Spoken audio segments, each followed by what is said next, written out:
Você acha que o Brasil está fora disso? Você acha que guerra é coisa que acontece longe, na Ucrânia, no Oriente Médio, em lugares onde há tanques, mísseis e bandeiras queimando? Você acha que o Brasil pode comercializar com a China, vender soja, minério, carne, e que isso é apenas economia, apenas negócios, apenas pragmatismo? Você está errado. O Brasil já está dentro da guerra, não porque escolheu estar, mas porque virou peça-chave sem perceber. E peças-chave sem poder militar não escolhem seu destino. São movidas ou destruídas. Vou explicar como isso funciona. Não com teoria, não com opinião, com estrutura, com padrão, com história. Porque impérios não mudam, impérios não negociam, impérios ajustam. E quando um império entra em colapso, ele não aceita a queda em silêncio. Ele arrasta o mundo consigo. Isso já aconteceu 2 vezes no último século. Está acontecendo de novo. E o Brasil, pela primeira vez em sua história, está no centro do cálculo imperial, não por escolha, por geografia, por commodities, por ter se tornado, sem querer, vital para o adversário dos Estados Unidos. Em 2018, a China e os Estados Unidos começaram uma guerra comercial. Os americanos colocaram tarifas sobre produtos chineses. A China respondeu. Uma das primeiras coisas que a China fez foi parar de comprar soja dos agricultores americanos. A soja é estratégica. A China importa 1/3 de seus alimentos. Precisa alimentar 1,4 bilhão de pessoas. Não pode depender de quem a está atacando economicamente. Então a China virou para o Brasil. E o Brasil vendeu. Vendeu muito. Vendeu tanto que se tornou o maior parceiro comercial da China. Hoje a China compra mais do Brasil do que os Estados Unidos. Compra soja, minério de ferro, petróleo, carne, compra estabilidade, compra autonomia alimentar. E os Estados Unidos observam isso com atenção absoluta. Porque na lógica imperial, parceiro comercial da China não é neutro, é cúmplice. Você pode achar que isso é exagero. Você pode achar que comércio é comércio, que não tem ideologia, que é apenas interesse mútuo. Mas os Estados Unidos não pensam assim. Para os Estados Unidos, quem alimenta o adversário fortalece o adversário. E quem fortalece o adversário precisa ser contido. O Brasil não quis entrar nessa disputa, mas entrou. No momento em que substituiu os agricultores americanos como fornecedor de alimentos para a China, o Brasil deixou de ser irrelevante. Virou problema estratégico. Vou ser direto. Os Estados Unidos não se importam se o Brasil é democrático ou autoritário. Não se importam se o presidente brasileiro é de esquerda ou de direita. Não se importam com corrupção, com desmatamento, com desigualdade social. Isso é discurso. Retórica para consumo público. O que importa é estrutura. O que importa é fluxo. O que importa é quem fornece o quê para quem. E neste momento, o Brasil fornece recursos estratégicos para a China. Isso significa que o Brasil está sustentando a ascensão chinesa, não por ideologia, não por aliança política, por negócios. Mas o efeito é o mesmo. A China consegue manter sua população alimentada sem depender dos Estados Unidos. Consegue manter suas fábricas funcionando com minério brasileiro. Consegue manter sua economia estável com commodities sul-americanas. E isso dá à China margem de manobra, dá independência, dá poder. Os Estados Unidos sabem disso. E por isso, na lógica imperial americana, o Brasil não é parceiro, é obstáculo, não é aliado. É problema a ser resolvido. Você pode não gostar disso, você pode achar injusto. Mas impérios não operam com justiça, operam com interesse. E o interesse americano, neste momento, é cortar os recursos que sustentam a China. Isso significa cortar o Brasil. Não necessariamente com invasão, não necessariamente com tanques, mas com pressão, com desestabilização, com mudança de regime, com sanções, com bloqueio naval, com qualquer ferramenta disponível para garantir que o Brasil pare de alimentar o adversário. A doutrina Monroe foi anunciada em 1823. O presidente americano James Monroe declarou que a América Latina era a esfera de influência exclusiva dos Estados Unidos. Qualquer potência europeia que tentasse colonizar ou interferir na região seria vista como ameaça direta à segurança americana. Isso nunca foi respeitado por amor, foi imposto por força. Durante 200 anos, os Estados Unidos intervieram na América Latina sempre que sentiram que estavam perdendo o controle. Derrubaram governos no Chile, na Guatemala, no Brasil, na Argentina, na Nicarágua. Financiaram golpes, treinaram ditadores, apoiaram massacres, não por maldade abstrata, por interesse estratégico, porque a América Latina, na visão americana, não pode ser autônoma, não pode escolher seus parceiros, não pode desafiar a hegemonia. Agora, em 2025, Donald Trump reativou explicitamente a doutrina Monroe. Ele a chamou de corolário Trump e deixou claro na estratégia de segurança nacional dos Estados Unidos que a América Latina é território americano, que a presença chinesa na região é inaceitável, que os Estados Unidos vão proteger o hemisfério ocidental. E proteger, neste contexto, significa expulsar a China. Significa destruir os acordos comerciais que países sul-americanos fizeram com Pequim. Significa garantir que a América Latina volte a ser quintal obediente. Você pode achar que isso é retórica antiga, que o mundo mudou, que soberania hoje é respeitada. Não é. Soberania só existe quando há força para defendê-la. E a América Latina não tem essa força, nunca teve. Por isso, durante 200 anos, foi tratada como extensão do império. E vai continuar sendo. A Venezuela está sendo atacada agora. Tropas americanas abordaram um petroleiro venezuelano e o desviaram para Houston. Isso é pirataria, mas é chamado de Operação Antidrogas. Trump diz que Maduro é um chefão do tráfico, que os Estados Unidos precisam proteger vidas americanas, que é uma operação limitada. Nada disso é verdade. A Venezuela tem as maiores reservas comprovadas de petróleo do mundo. Os Estados Unidos querem controlar esse petróleo. Querem garantir que a Venezuela não venda para a China. Querem transformar a Venezuela em vassalo econômico. Mas a Venezuela não é o objetivo final. É o teste. Se os Estados Unidos conseguirem derrubar Maduro sem resistência regional significativa, vão avançar. Cuba será a próxima. Nicarágua também. E depois? Depois vem quem realmente importa, quem realmente sustenta a China, o Brasil, porque o Brasil é grande demais para ser ignorado, rico demais em recursos, vital demais para a autonomia chinesa. A Venezuela é pequena, isolada, fácil de atacar. O Brasil não, mas a lógica é a mesma. Se você fornece recursos estratégicos para o adversário, você é alvo. Não importa se você se considera neutro. Não importa se você só quer fazer negócios. Impérios não aceitam neutralidade estratégica. Ou você está com eles, ou está contra eles. E neste momento, objetivamente, economicamente, estruturalmente, o Brasil está sustentando a China. Isso basta.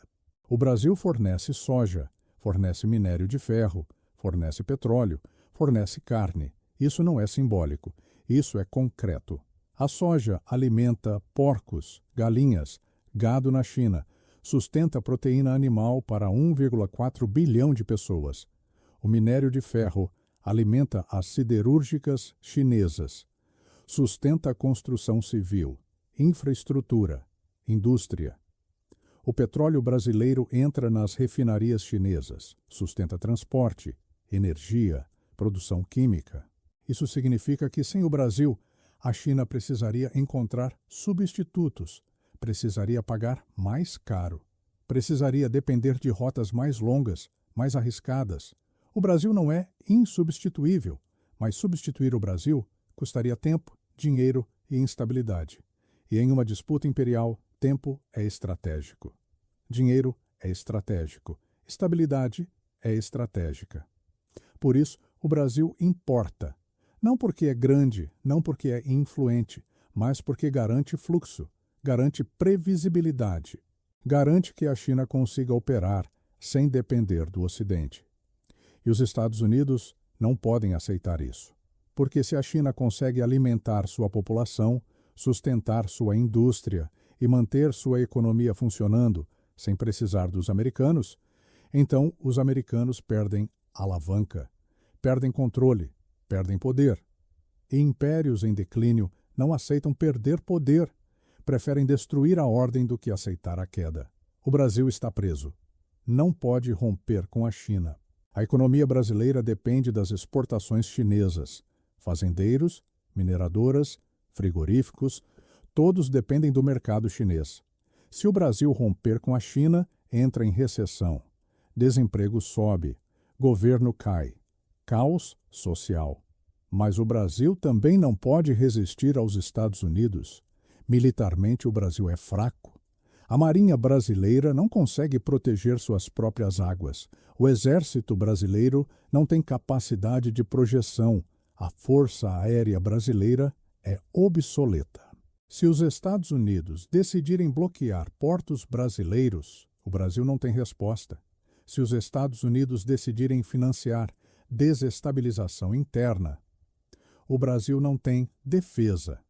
Se os Estados Unidos decidirem impor sanções, congelar ativos, cortar acesso ao sistema financeiro internacional, o Brasil colapsa. Então, o Brasil está entre duas impossibilidades. Não pode ceder aos Estados Unidos sem destruir sua economia.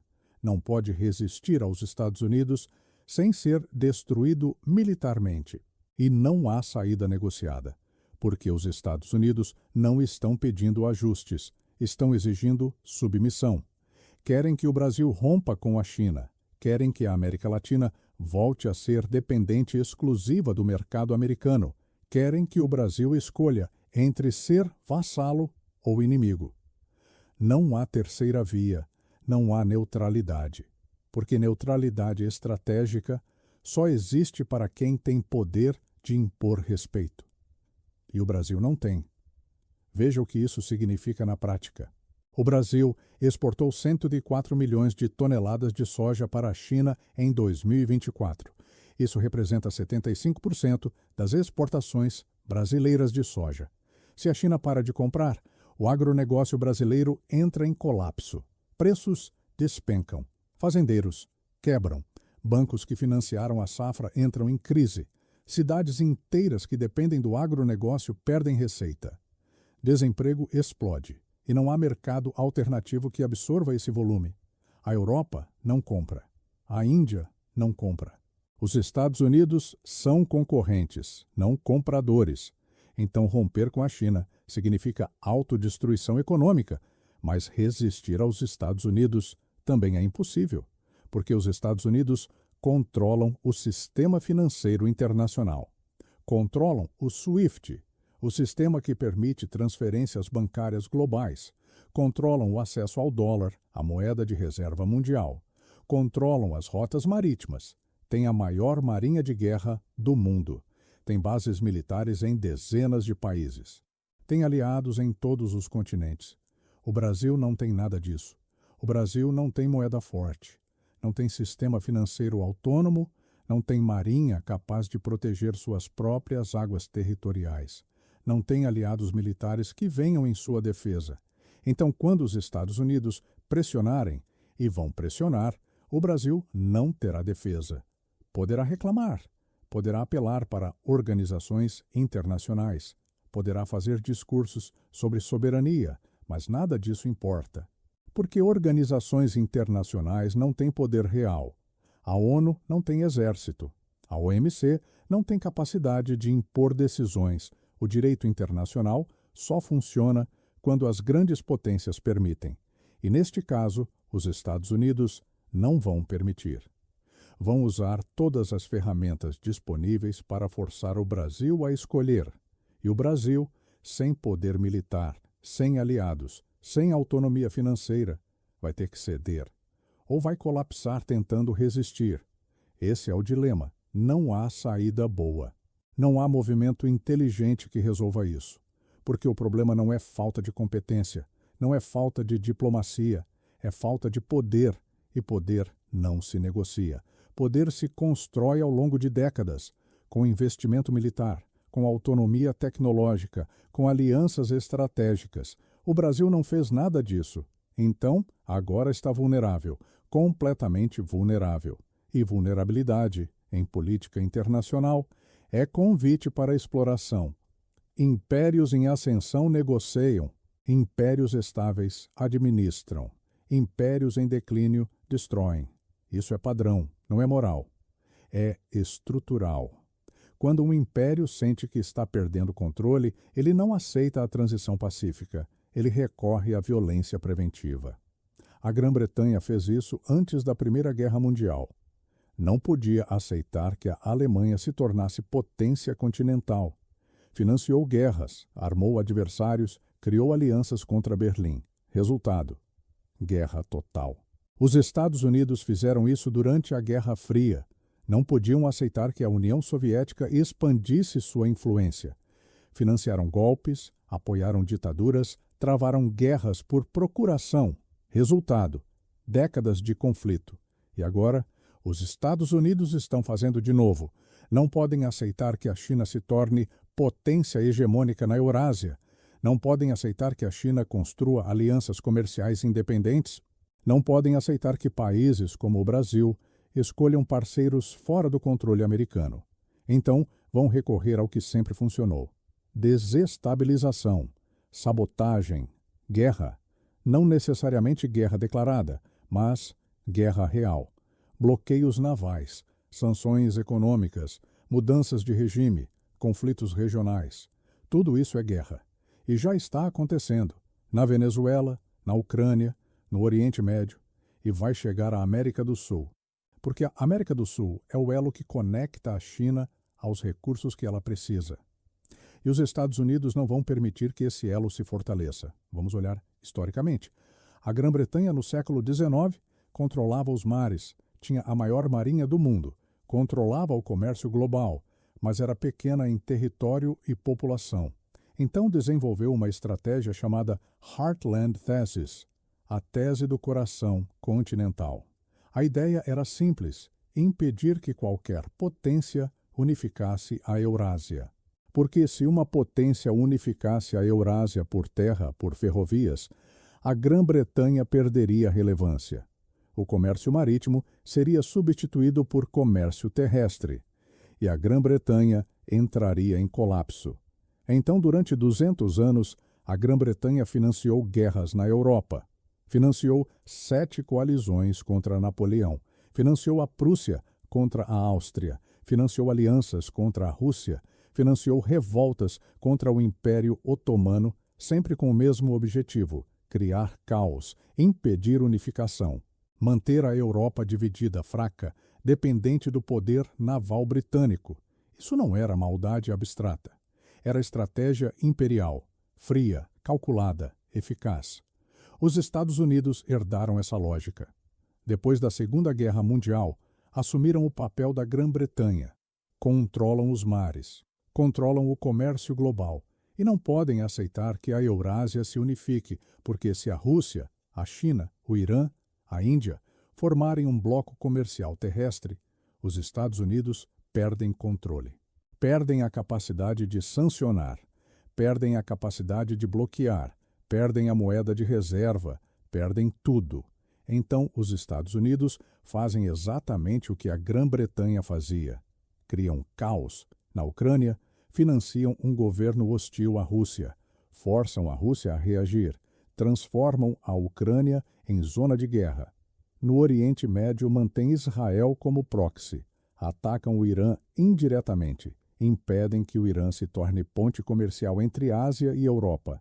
Na América do Sul, reativam a doutrina Monroe, atacam a Venezuela, ameaçam países que comercializam com a China, e isso não é erro, não é incompetência, não é irracionalidade, é lógica imperial, perfeitamente coerente, porque para os Estados Unidos é melhor criar caos global do que aceitar um mundo multipolar. É melhor destruir a ordem do que perder controle sobre ela. E essa lógica já levou à Primeira Guerra Mundial. já levou à Segunda Guerra Mundial e está levando à Terceira. Você pode achar que dessa vez será diferente. Que líderes são mais racionais? Que armas nucleares impedem guerra total? Que a economia globalizada torna a guerra impossível? Pensaram exatamente isso em 1914. A Europa estava integrada economicamente. Famílias reais eram aparentadas. O comércio era intenso. Todos achavam que guerra era impossível. E em agosto de 1914 começou a carnificina, porque impérios em declínio não calculam racionalmente, calculam desesperadamente. E desespero imperial gera violência em escala industrial. O Brasil não é jogador. O Brasil é tabuleiro. Isso precisa ficar claro. O Brasil não está tomando decisões estratégicas globais. Não está construindo alianças militares. Não está projetando poder. O Brasil está vendendo commodities. Está fazendo comércio. Está tentando crescer. Mas isso não importa, porque na lógica imperial, você não precisa ser jogador para ser alvo. Basta estar no caminho. O Brasil está no caminho. Fornece recursos que sustentam a China. Ocupa território estratégico na América do Sul. Tem litoral extenso, portos profundos, rotas comerciais vitais. Isso basta para ser problema. Você pode ter ilusões sobre protagonismo. Pode achar que o Brasil está construindo autonomia, que está fazendo escolhas soberanas, que está negociando em pé de igualdade. Não está. O Brasil está sendo usado pela China como fornecedor barato, pelos Estados Unidos como alvo de pressão. E quando a pressão aumentar, o Brasil não terá margem de manobra. Será forçado a escolher. E qualquer escolha será ruim. Porque o Brasil não construiu poder real, não construiu capacidade militar, não construiu alianças defensivas, não construiu autonomia tecnológica, construiu dependência, dependência do mercado chinês, dependência do sistema financeiro americano, e dependência não gera respeito. Gera exploração. Vamos ser brutalmente claros sobre o que significa ser tabuleiro. Significa que suas decisões não importam. Significa que sua vontade não é consultada. Significa que você reage, não age. O Brasil não decidiu se tornar parceiro estratégico da China. A China decidiu comprar soja brasileira porque precisava substituir os Estados Unidos. O Brasil vendeu porque precisava de mercado. Foi transação, não foi aliança, não foi escolha estratégica, foi oportunismo comercial de ambos os lados. Mas os Estados Unidos leem isso como alinhamento. Porque na lógica imperial não existe neutralidade comercial.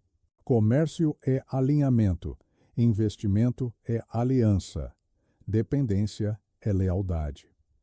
Então, quando a China investe em portos brasileiros, os Estados Unidos veem presença militar futura. Quando a China compra soja brasileira, os Estados Unidos veem autonomia alimentar chinesa. Quando a China financia infraestrutura na América do Sul, os Estados Unidos veem corredor comercial que os exclui. E o Brasil? O Brasil vê negócios, vê crescimento, vê oportunidade, não vê geopolítica, não vê disputa imperial. Não vê que está no meio de uma guerra que ainda não foi declarada, mas já está sendo travada.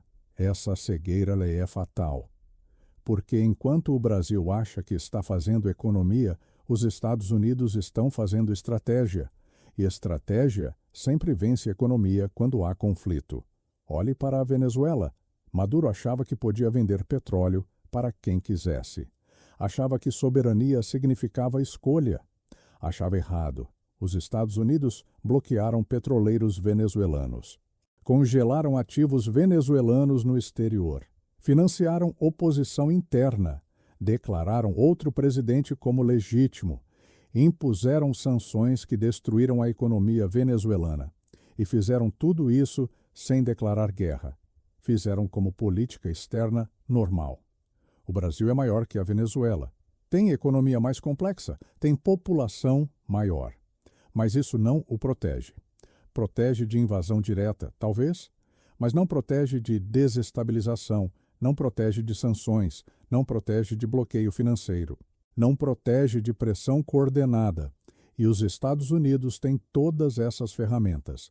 Usaram contra o Irã, usaram contra a Rússia, usaram contra a Venezuela, usaram contra Cuba e vão usar contra o Brasil, se o Brasil continuar sustentando a autonomia chinesa. Você pode achar que o Brasil tem margem de negociação, que pode equilibrar, que pode fazer diplomacia inteligente?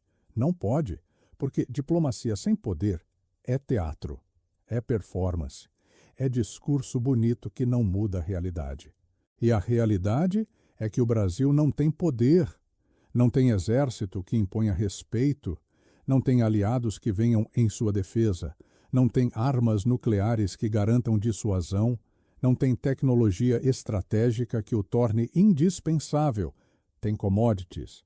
E commodities são substituíveis, demoradas de substituir, caras de substituir, mas substituíveis. Então, quando os Estados Unidos decidirem que o custo de tolerar o Brasil é maior que o custo de substituí-lo, vão agir.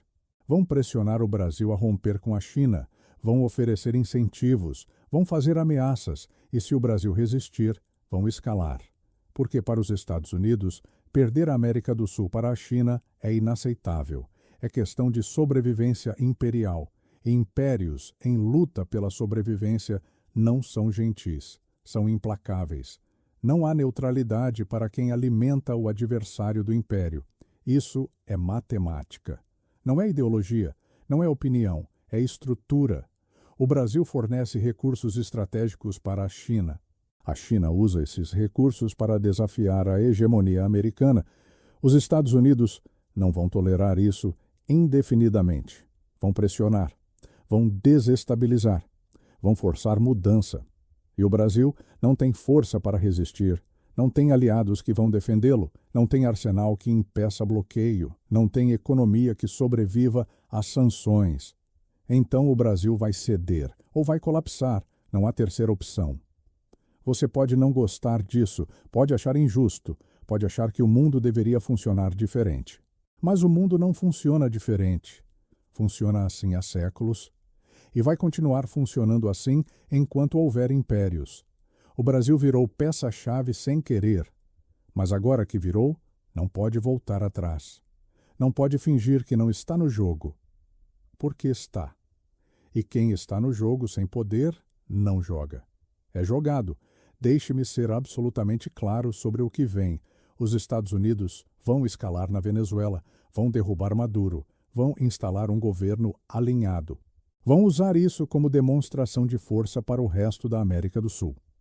A mensagem será simples: quem desafiar a doutrina Monroe paga o preço.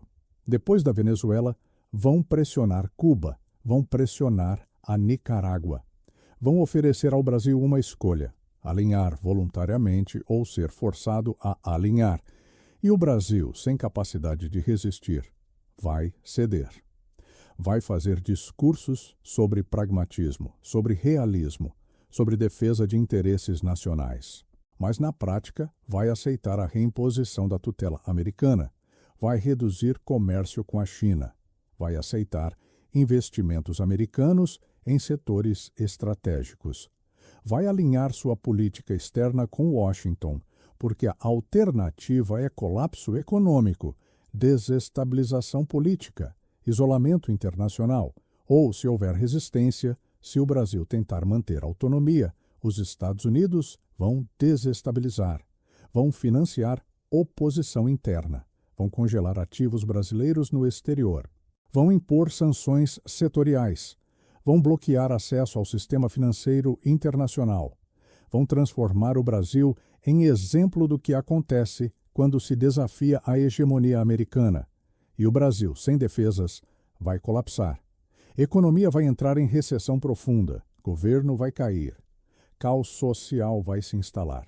E no final, um governo alinhado com Washington vai assumir, porque é isso que sempre acontece. Esse não é futuro distante, não é cenário hipotético, é o padrão histórico se repetindo. Aconteceu com o Chile em 1973. Aconteceu com a Guatemala em 1954. Aconteceu com o Brasil em 1964. Aconteceu dezenas de vezes na América Latina. E vai acontecer de novo, porque os Estados Unidos não mudaram. A lógica imperial não mudou. O que mudou foi o adversário. Antes era a União Soviética. Agora é a China. Mas o método é o mesmo. E a tragédia é que isso era evitável. O Brasil teve décadas para construir autonomia real, para investir em defesa, para desenvolver tecnologia estratégica, para formar alianças defensivas com outros países do sul global, para criar alternativas ao sistema financeiro americano. Não fez. Preferiu acreditar que o mundo era regido por regras, que comércio era neutro, que soberania era respeitada, que crescimento econômico era suficiente. Não era. Nunca foi. Soberania sem poder é ilusão. Crescimento sem autonomia é vulnerabilidade. Comércio sem força é dependência. E agora o Brasil está pagando o preço da ingenuidade. Está descobrindo tarde demais que o mundo não funciona com base em direito internacional. Funciona com base em poder. E quem não tem poder obedece. Ou é destruído. Então, quando você ouvir que o Brasil está construindo parcerias estratégicas, que está diversificando relações, que está buscando protagonismo, entenda o que isso realmente significa. Significa que o Brasil está tentando navegar entre duas potências sem desagradar nenhuma. Significa que está tentando manter comércio com a China sem provocar os Estados Unidos. Significa que está tentando ser neutro em um mundo que não aceita neutralidade. E isso não vai funcionar. Porque os Estados Unidos já decidiram que a América do Sul é território americano. Já decidiram que a presença chinesa é inaceitável. Já decidiram que vão restaurar a hegemonia por qualquer meio necessário. E quando os Estados Unidos decidem, países sem poder real têm duas opções: obedecer ou colapsar. O Brasil vai obedecer. Pode demorar. Pode haver resistência retórica, pode haver tentativas de negociação, mas no final vai obedecer. Porque não tem alternativa, porque não construiu poder, porque não entendeu a tempo como o mundo realmente funciona. E agora é tarde demais para consertar.